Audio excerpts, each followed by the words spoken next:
안녕하십니까. 함재봉입니다. 참여연 멤버들 오랜만에 뵙습니다. 지난번에 제가 한 4번인가 5번에 걸쳐서 지금 제가 쓰고 있는 이 한국 사람 만들기라는 책의 큰 줄거리 말씀드렸고, 그리고 특히 이제 그 조선 사람 만들기 부분하고, 그리고 이제 제가 친미 기독교파 이 부분을 이제 말씀을 드렸습니다. 그냥 큰 개략적으로 한번 말씀드리면은 한국 사람 만들기의 개념이 우리 한국 사람이라는 이 새로운 인간형은 한 70년밖에 안 된 인간형이고, 특히 이 조선 사람하고는 완전히 구분되는, 조선이란 나라가 완전히 망하고 정치적으로만 국권을 뺏긴 것이 아니라 이미 조선이 망하기 훨씬 전부터 조선 사람들이 조선의 문명인 주자학을, 유교를 거부를 했었고, 그래서 따라서 나라가 망했을 때는 나라도 뺏겼을 뿐만 아니라 자기의 전통도 거부한, 그리고 이제 그 바탕 위에서 새롭게 나라를 만들어가는 과정에서 우리가 이제 지금 현재 대한민국을 이제 건설해 가고 있지만은, 그 대한민국이라는 나라가 만들어지는 과정에서는 조선 사람이 없어진 다음에, 조선 사람이 무너지고 조선의 정체성을, 문화적 정체성을 거부한 조선 사람들이 한 5가지의 새로운 인간형을 이제 추구를 합니다. 그 중에 이제 제가 대표적으로 5가지로 나눠서, 그 첫 번째가 신중의정 척사파, 둘째가 친일 개화파, 셋째가 친미 기독교파, 넷째가 친소 공산주의파, 그리고 5째가 민족주의파. 이렇게 5가지가 인간형이라고, 새로운 인간형이 있고, 그 5가지 인간형이 이제 다 이 해방 이후에 한반도에 모여들어서 서로가 자기가 그동안에 추구했던 그 나라 뺏긴 이후에 계속해서 혹시 국권을 되찾으면 만들 인간형이 어떤 인간형일까, 어떤 나라일까를 고민하던 사람들이 그 5가지 유형을 갖고서 다시 모여서 그 각자가 내세우는 뭐 종교, 체제, 이념 이런 거를 주장했지만 결국은 합의를 못하고 남북으로 갈라지고, 지금도 그 대한민국은 소위 말해서 뭐 동서로도 갈라지고 뭐 세대 간에도 갈라지고 이제 그렇다 그러는데요. 그래서 아무튼 저는 지금 한국이 겪고 있는 이 대단한 분열상, 굉장히 경제 발전이나 이런 거는 잘 되지만은 다른 한쪽으로는 내부적으로 굉장히 다양한 가치관들이 있고, 이런 것을 이제 설명한 틀로서 이제 제가 제시를 한 겁니다. 제가 오늘 이제 주로 말씀드리고 싶은 것은 제가 그 2번째 인간형, 일본 사람 만들기라는 친일 개화파라는 부분인데요. 그 부분이 사실 어떻게 보면 제일 이제 말씀드리기 민감한 부분이기도 하고, 제가 책을 썼을 때에 어떤 분은 왜 굳이 앞에다가 친일 개화파라는, 친일이라는 말을 넣었냐라고까지 말씀을 하셔서, 제가 그걸 사실 일부러 그랬습니다. 왜냐하면 우리나라 말에, 제가 이건 앞부분 맨 앞에 처음에 소개드릴 때도 말씀드린 부분이지만은, 사실 우리나라 말에서 제일 나쁜 말이 친일파라는 말입니다. 그러니까 매국노라는 말도 있고 뭐 반역자라는 말도 있고 그런데, 그보다도 더 나쁜 말이 친일파가 되어 있는데, 그래서 이 친일파라는 말, 뭐 요새는 무슨 뭐라 그러죠? 그 토착 왜구라는 말도 쓰고 뭐 여러 가지를 쓰지만은, 어쨌든 일본에 대해서 긍정적으로 얘기하고, 특히 역사에 있어서 긍정적으로 얘기하고, 또 그 일본을 좋다 그러면 이거는 이제 완전히 그 자체만 갖고도 이제 역적이 되고 매국노가 되고 그렇습니다. 이번에 일본의 아베 전 총리가 암살을 당하고 난 다음에도 사실 굉장히 그 일본의 전 총리를 소위 극우파라고 이제 일부에서는 하는 그런 사람이 목숨을 잃었는데, 그걸 애도하는 방법에 있어서도 이 사람이 일본 사람이기 때문에 굉장히 불편해하는 우리 국민들의 모습들을 보고, 그리고 어떤 방식으로 애도해야 될까조차를 놓고서도 그 갈등하는 거를 보고서, 야, 일본은 참 한국 사람의 콤플렉스다, 굉장한 콤플렉스다. 부러워하기도 하고 따라해야도 되고, 지면은 안 되고, 이겨야만 되게 하고, 일본이 잘하면 뭐가 어떻게 되고, 하여튼 참 그 일본 물건을 쓰면서도 다이소 물건을 쓰고 무슨 뭐 유니클로 물건을 그렇게 좋아하고, 그러면서도 또 뭐 일본에서 무슨 일이 있다 그러면 이제 반일, 뭐 불매 운동을 벌여야 되고 하는 굉장히 이율배반적이고 그야말로 심리학적 용어로 콤플렉스라고 하는 것을 갖고 있는데, 아무튼 이런 부분을 우리가 직시를 하고 그래, 왜 일본에 대해서 우리가 이런 콤플렉스를 갖게 됐는지, 그리고 일본의 역사, 그리고 특히 우리랑 부딪혔던 이 근세사를 도대체 어떻게 풀고 이해해야 되는지가 저는 한국 사람을 만들어가는 과정에 있어서 가장 중요한 과제 중에 하나고, 그걸 알기 위해서는 정확히 근세를 통해서 일본에서 무슨 일이 있었고 조선에서 무슨 일이 있었고, 왜 두 나라가 어떤 방식으로 얽히고 설키기 시작해서 지금 와갖고 이렇게 친일이라는 말 자체가 가장 나쁜 말로 됐는지, 이거를 이해를 해야 되고, 사실 우리가 일본을 그렇게까지 배척을 해야 될 정도로 일본하고 우리 관계가 나빴었던 건지, 도대체 일제시대는 어떤 거였었는지, 이런 부분에 대해서 우리가 솔직하게 역사를 지금 배우지 않고 있고 가르치지 않고 있고 연구도 하지 않고 있습니다. 그래서 제가 오늘은 좀 시간을 잡아서 제가 2권 친일개화파라는 책에서 쓴 부분에 대해서 좀 말씀을 드려보겠습니다. 그 친일개화파를 일본을 처음으로 이제 보러 간 사람을 제가 소개했던 사람이 이제 이동인이라는 불교 승이 있었고, 그 불교 승 덕분에 김옥균, 박용효, 서재필 이런 분들이 이제 일본을 건너가게 되고, 그래서 이제 일본을 보고 와서는 정말 조선반도에서는 몇천 년 만에 처음으로, 그러니까 한반도에 살았던 사람들은 대대로 문명의 중심은 중국이라고 봤고요. 모든 문명은 중국에서 우리한테 흘러와서 뭐 불교가 됐든 유교가 됐든 모든 게 우리한테 흘러와서 우리가 이제 일본에 전수해주고, 이런 식으로 이제 우리가 역사를 이해를 하고 있고, 그래서 중국은 항상 상국이고 문명국이고 일본은 야만국이고 외놈들이고 우리를 쳐들어오기만 했던 이런 사람들로서만 이제 이해를 하고 그랬었는데, 그게 이제 뭐 19세기도 물론 그랬고, 사실은 아직도 그런 면이 굉장히 강하다고 보지만, 어쨌든 19세기 말 1880년부터 김옥균, 박용효, 서재필, 윤치호 이런 분들이 일본을 가서 보고한 다음부터 처음으로, 한반도 사람 처음으로 뭐라 그러기 시작했냐면, 중국이 문명의 중심이 아니라 일본이 문명의 중심이네.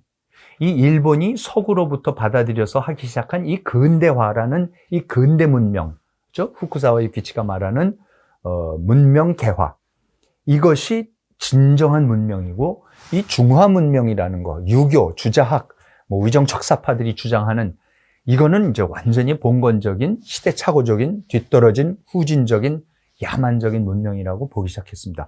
물론 극소수고 아직도 그렇게 보는 사람이 우리나라에도 별로 많지 않은 거라고 저는 생각을 하지만은, 아무튼 그런 의미에서 이 친일개화파들은 정말 수천 년 걸쳐서 물려받았던 이 조선 사람 특유의 세계관을 180도 돌려놓는, 바다로부터, 일본으로부터, 그리고 일본 뒤에 있는 그 양이 서양 오랑캐라고 하는 그 사람들의 문명이 이게 진정한 문명이다. 그게 자유주의, 시장경제, 개인주의, 남녀평등, 신분제 철폐, 뭐 이런 모든 것이 그쪽에서 오는데, 이런 것을 뭐 부국강병은 물론이고요, 이런 거를 배워야 된다라고 생각하기 시작한 첫사람들입니다. 자, 그래서 그 사람들이 일본을 가서 보고 이제 이런 놀라운 세계관의 전환을 일으키기 시작했는데, 그럼 이 사람들이 도대체 일본에 가서 본 게 뭐길래, 일본이 1880년대부터 본격적으로 이 사람들이 건너가서 목격하기 시작한 일본이 뭐길래 그토록 그 세계관의 대전환을 가져왔는가, 이 부분에 대해서 오늘은 조금 일본의 19세기, 그러니까 일본이 문명 개화, 소위 서양의 문명을 본격적으로 받아들이게 되는 과정에 대해서 말씀을 드리고, 특히 첫 시간에는 서구 근대 문명이 막 도착하거나 곧 도착하기 직전에 일본 사람들이 세상을 보고 있는 눈, 방식에 대해서, 특히 우리 조선이 어떻게 보고 있었던가, 개국하기 전에 조선이 세상을 보는 눈하고 좀 비교하는 관점에서 말씀을 드려보도록 하겠습니다. 잘 아시다시피 이제 조선은 주자성리학이라는 걸 받아들여가지고 조선이라는 나라가 1392년에 주자성리학을 기반으로 이제 그 나라를 세웠죠. 일본에는 주자학이 훨씬 뒤늦게 들어갑니다. 학자들은 보통 임진왜란 후에 돼서야, 그러니까 우리나라보다는 한 200년, 300년 뒤에, 조선보다는 2, 300년 뒤에 이 주자학이라는 걸 받아들이게 되죠.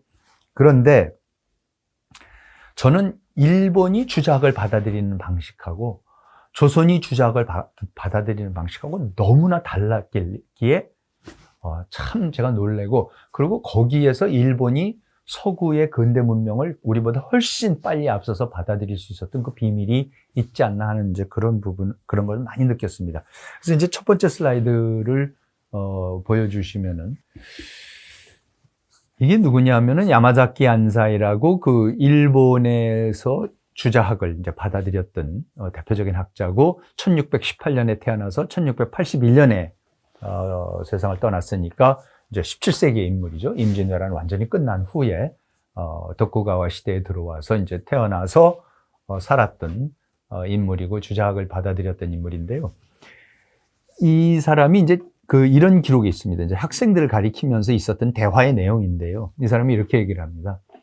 지금 저 나라, 그러니까 중국이 지금 공자, 맹자, 이거를 지금 주자, 이걸 열심히 가리키고 있는 와중에 이제 학생들에게 던지는 질문입니다. 지금 저 나라가, 중국이 공자를 대장으로 삼고 맹자를 부장으로 삼아 수만의 기병을 이끌고 와서 우리나라를 공격한다면 공맹의 도를 배우는 우리들은 어떻게 할 것인가? 라고 학생들한테 물어봅니다. 지금 우리가 공맹의 도를 배우고 있는데 공자, 맹자가 중국 사람들이니까 군대를 이끌고 일본을 쳐들어오면은 우리 그 공맹의 도를 배우는 우리 이 공맹의 제자, 그렇지만 일본 사람들은 이걸 어떻게 대할 것인가? 저는 이 질문을 하는 걸 보고 우리나라의 주자학자들은 상상을 못하는 질문입니다. 왜냐하면 우리나라의 주자학자들은 본인들이 중국 사람이라고 생각을 했기 때문에요. 자기가 중화라고 생각했고 자기가 소중화라고 생각했기 때문에 전혀 차별을 두지 않았습니다. 그러니까 오히려 자기가 중화 문명권이고 일본을 외놈들, 야만인이라고 생각을 했었던 거죠. 근데 일본 사람은 분명하게 아무리 우리가 공맹의 도를 배우더라도 그건 중국 거니까 그 사람들이 쳐들어올 가능성이 분명히 있다. 이렇게 객관화를 시켜서 봅니다. 그러면서 이제 질문을 하니까 학생들이 이제 황당한 거죠. 그러니까 뭐 예를 들어서 뭐 칸트의 뭐 세계 평화론을, 한국 평화론을 배우고 있다가 야, 칸트가 그러면 군대를 이끌고 독일군을 이끌고 쳐들어오면 너 어떡할래? 이런 질문 같은 거죠. 그러니까 이에 대답이 없자, 그러니까 제자들이 할 말이 없으니까 멈칫하니까 다시 제자들에게 뭐라고 얘기를 하냐면, 불행하게도 만약 이러한 재액을 만나게 된다면 우리들은 몸에 견고한 갑옷을 걸치고 손에 예리한 병기를 잡고 그들과 일전을 수행하여 공맹을 잡아 국군에 보답해야 할 것이다. 이것이 바로 공맹의 도다. 저는 이것이 조선하고 일본이 주자학을 받아들이는, 그리고 외래 문명을 받아들이는 근본적인 차이를 드러내는 아주 중요한 규절이라고 생각을 합니다. 일본의 이 국학이라는 걸 일으킨, 그러니까 지금 우리 한국에서 국학연구소, 국학연구원, 뭐 이제 국학 그런 거를 얘기를 많이 하는데 이것도 일본에서 그대로 역설이죠. 일본 사람들이 만든 이 곡구각구를 이제 그대로 우리가 배운 건데요. 들여온 건데, 그야말로 일본 내 고유의 학문이 있다라고, 그러니까 주자학이만 있는 것도 아니고 불교만 있는 것도 아니고 일본의 국학이라는 거 있다라고 그래요. 이제 국학을 일으키는 사람들인데 거기에 이제 대표적인 사람이 모토리 노리나가고, 아까 야마자키 안사이는 이제 주자학을 들여온 사람이고, 주자학을 이제 일본 특유의 방식으로 들여왔듯이 그 사람은 이제 17세기고 지금 18세기에 모토리 노리나가는 국학을 만드는 과정에서 그럼 이 사람들이 중국을 어떻게 받아들였을까? 어떻게 객관화시켜서 봤을까? 조선의 주자학자들이 중국의 주자학을 받아들이는 그 태도와 또 어떻게 달랐는가? 중국을 보는 그 중화 사상에 매몰되어 있었던 조선 사람들하고는 얼마나 다르게 중국을 봤는가를 엿볼 수가 있는 부분이라서 제가 이 부분을 가져왔습니다. 노리나가 한 얘기가, 중국 책도 여가에는 충분히 읽을 만하다.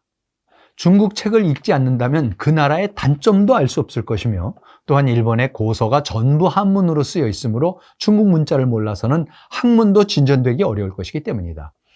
중국이 만사에 그릇되어 있음을 잘 이해하고 또한 일본 혼만 뚜렷하고 흔들리지 않는다면 밤낮으로 중국 책을 읽는다 해도 마음이 동요되는 일은 없을 것이다.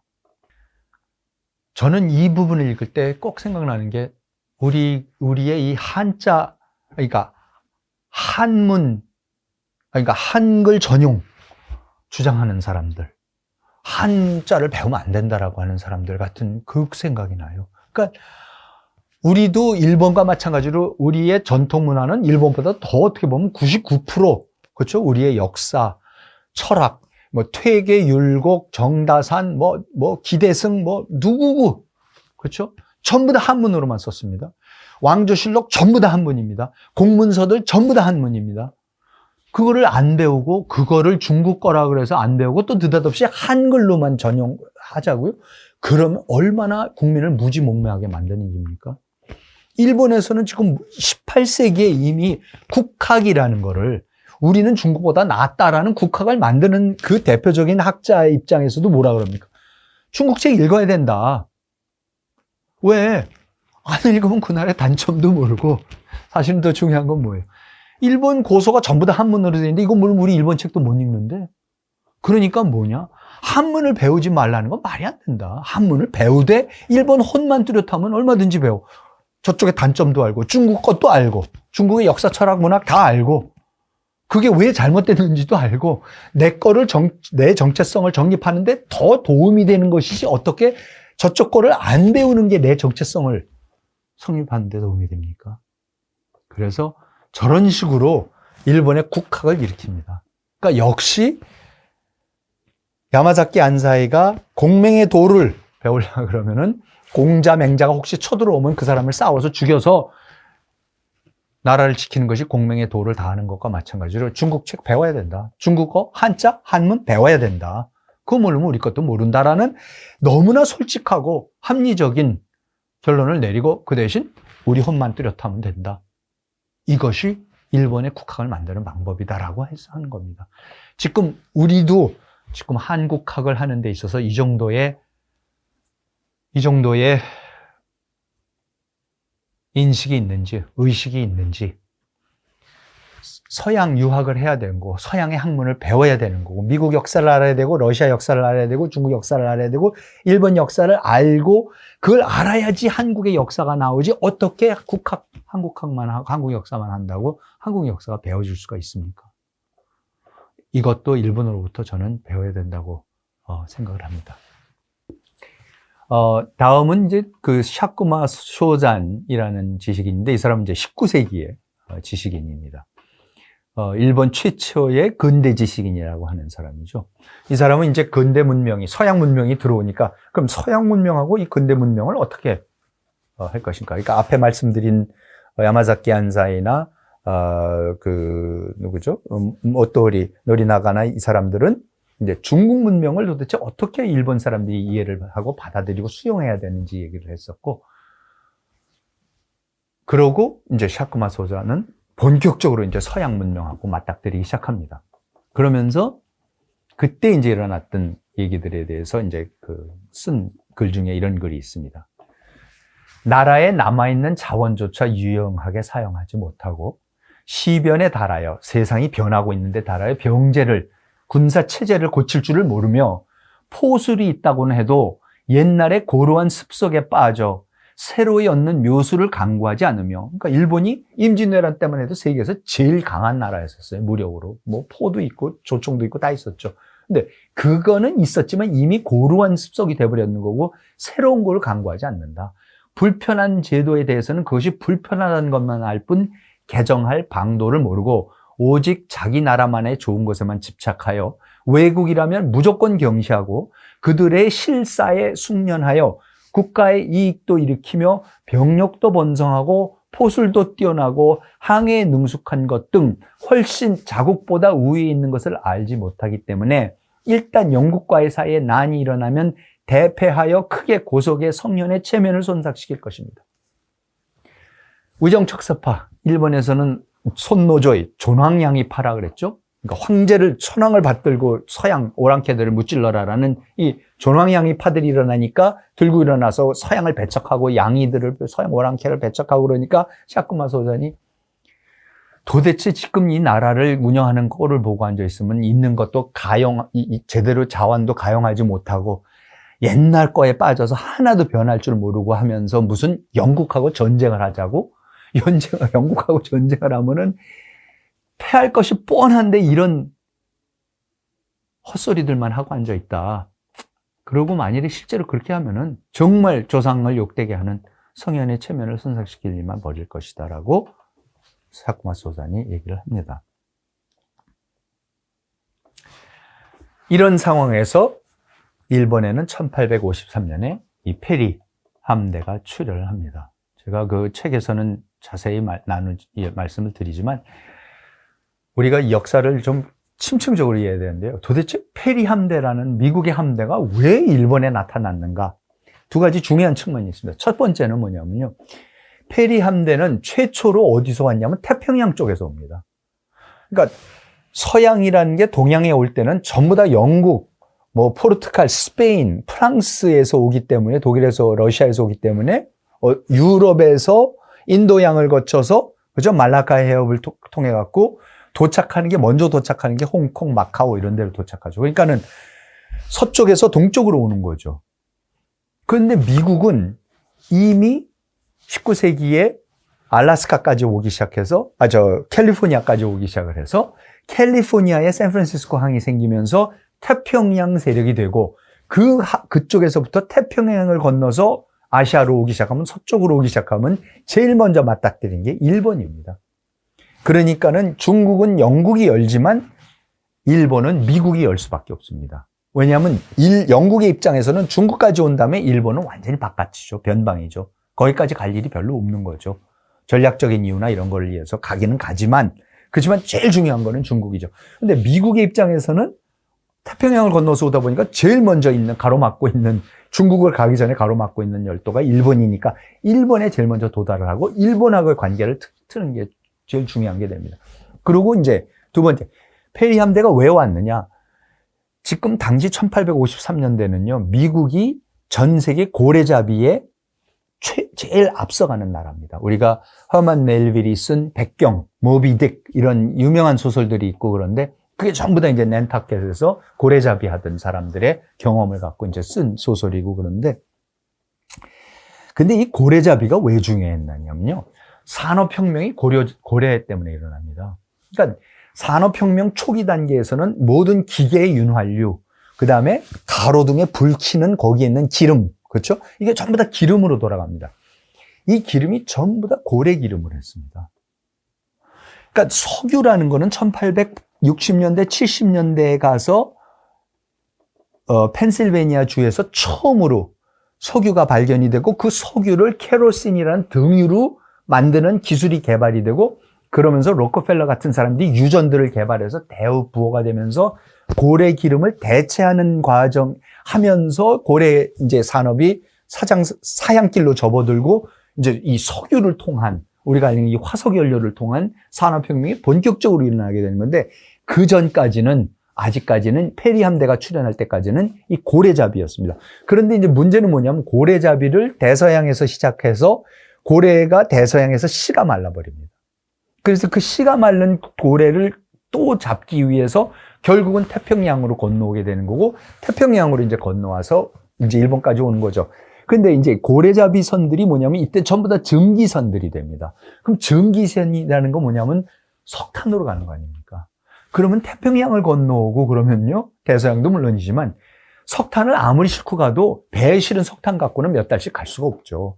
그러니까 석탄으로 돌아가는 증기선들이라는 건 가는 데마다 포구를 만들어서 거기에 석탄 저장고를 만들고 자기 선원들이 보급품을 받고 쉬고 할 수 있는 그런 장소들을 계속해서 항구들을 만들어야 되는 거죠.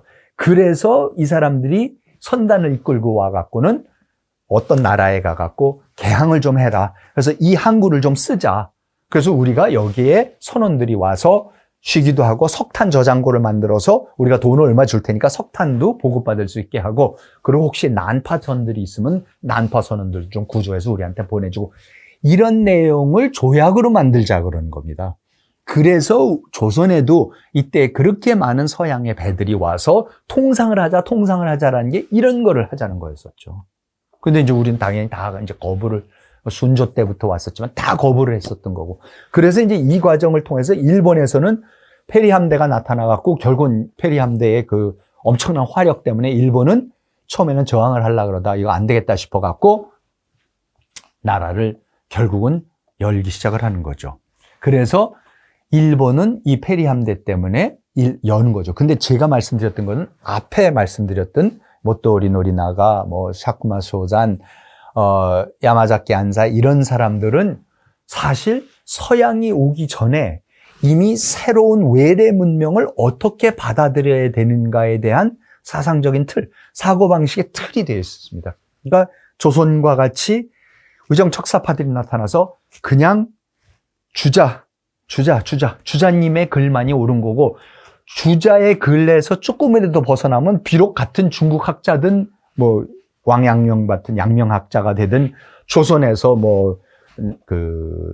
남인들이 됐든 이런 사람들이 조금이라도 다른 해석을 하는 거는 사문난적이라 그래가지고 전부 다 불태워버리고 역적으로 몰아갖고 사화를 일으켜서 죽여버리고 했었는데, 일본에서는 그런 정도가 아니라 자기네들 내에서도 국학이라는 것이 나오기 시작하고 서양 거를 배우고 주자학을 받아들이고 외래 문명을 받아들이면서도 이것이 분명한 외래 문명이지만 이거 우리보다 앞선 문명이고 받아들일 필요가 있다 그러면 그것을 자기 것과 어떻게 조화시키는가에 대한 깊이 있는 사고들을 하고 자기의 정체성을 지키면서도 이거를 들여와서 자기의 정체성을 변화시키고 더욱 강화시키는 그런 놀라운 역사를 계속해서 일으켜 왔었습니다. 그러니까 페리 함대가 출현할 때쯤 되면 일본은 사실은 근대 문명을 받아들일 준비가 되어 있었던 거고 조선은 전혀 되어 있지 않았습니다. 이것이 조선과 일본의 근대화 과정에 있어서 결국 가서는 가장 큰 차이를 드러내게 하는 기본적인 요소였다고 저는 생각을 합니다. 우선 첫 번째 시간, 친일개화파 첫 번째 시간은 여기서 마치고 다음 시간에 또 이어서 말씀을 드리도록 하겠습니다. 시청해 주셔서 감사합니다.